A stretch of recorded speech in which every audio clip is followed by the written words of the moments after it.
Este año queremos dedicar nuestro festival, el 11 folclórico, a la Asociación de Amas de Casa La Flor de la Jara.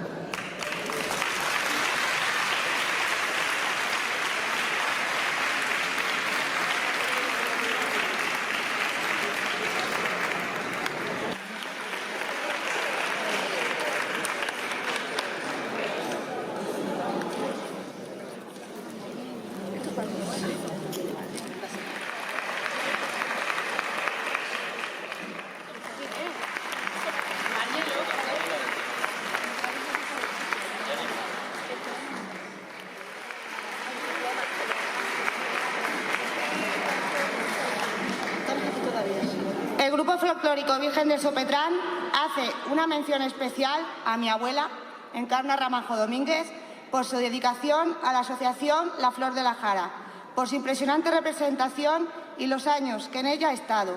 En 2005 como secretaria, en 2008 como presidenta, en 2012 como secretaria y en 2016 como vicepresidenta. Gracias por tu trabajo de tantos años de manera desinteresada para nuestro pueblo y para todas las asociaciones que hasta vosotras habéis llegado.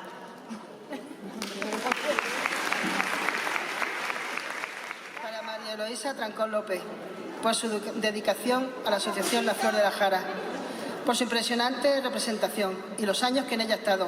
Si es que ha estado casi todos los años. En 1996 entró de vocal. En el 2005, vicepresidenta. En el 2008, vicepresidenta también. En el 2012, como vocal. Y en el 2016, presidenta. Y en el 2022, presidenta. Y que sea para muchos años. Muchas gracias. Te quiero. Que suba un representante de cada grupo, porque vamos a hacer la entrega de regalos y directamente ya pasamos al festival.